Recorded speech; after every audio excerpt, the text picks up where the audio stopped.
There's a quiet paradox in modern life. Failure hurts, but success often feels even worse.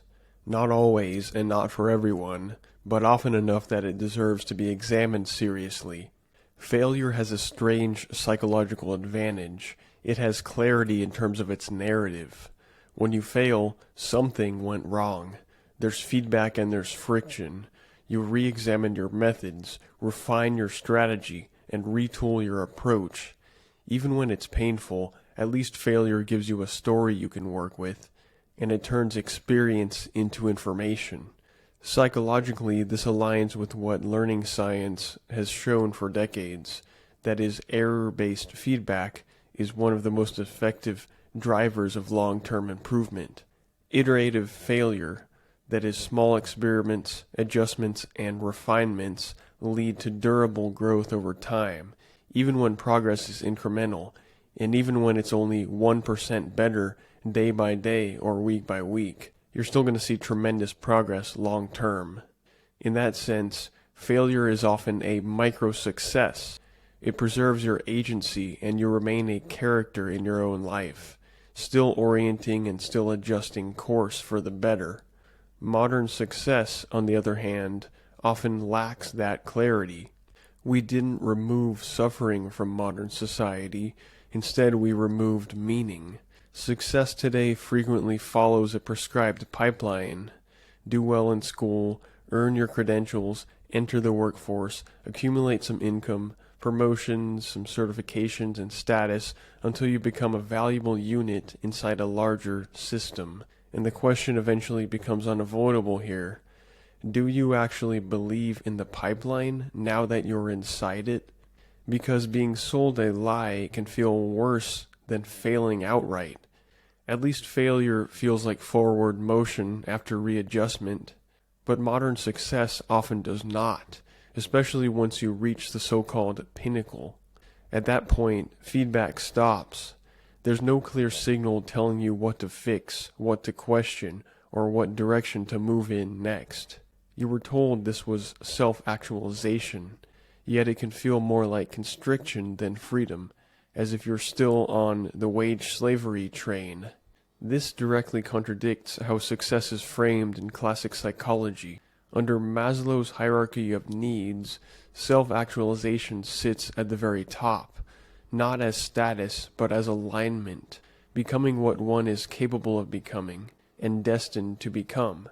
Yet, contemporary success is often defined by external validation, compliance with certain metrics, and endurance within institutions that may not deserve your endurance, after all.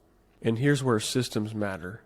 All large systems suffer from signal degradation. Even honest, well-intentioned communication corrupts and degrades as it propagates through networks. Information theory tells us this is inevitable. Noise accumulates, meaning distorts, and incentives shift. Anyone who's ever played the game telephone as a kid understands this intuitively. In modern civilization, where influence spreads across millions of interconnected nodes, accountability will collapse faster than incentive does. Visibility acts as a proxy for value. Metrics replace judgment, and gaming the system becomes more rewarded than actually contributing to it. So when you succeed inside such a system and still feel empty, something unsettling happens. You can't blame the system anymore, because now you are the system. That's the trap. Failure challenges your strategy, whereas hollow success challenges your very identity. When you fail, you ask what went wrong, and you try to improve. But when you succeed and still feel empty, you ask, what's wrong with me? And that self-doubt cuts much deeper. Research on motivation helps explain this. Extrinsic rewards, like status, pay, and titles, are effective for compliance, but very weak at sustaining fulfillment. Once autonomy, competence, and purpose are undermined, motivation collapses even when rewards increase. Promotions don't motivate necessarily, they absorb you. Stability becomes kind of claustrophobic at that point. You don't feel proud, You feel stuck inside a win. You want out. And yet it's hard to talk about this openly because dissatisfaction after success sounds ungrateful in a way. It sounds like a humble brag.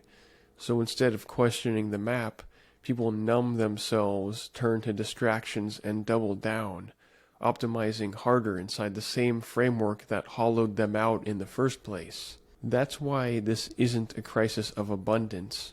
It's a crisis of orientation. Success is a position, not a direction. Without orientation, upward movement feels meaningless.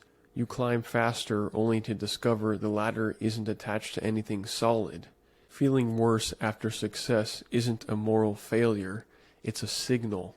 It signals that metrics have replaced meaning, that progress has replaced purpose, and that optimization has replaced orientation. The solution isn't quitting blindly.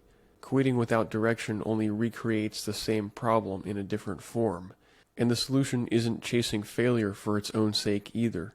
The real task is learning to distinguish between these two kinds of success. Success that reveals direction and success that conceals it. Because real growth always resets you back to the same question: what can still be improved? Not in terms of dashboards or KPIs, but in terms of qualitative judgment, like living competently and acting with dignity, contributing something that would be recognizable as worthwhile across the generations and across eras, not just inside this system right now. In that sense, failure, when it teaches honestly, may be closer to success than modern success itself.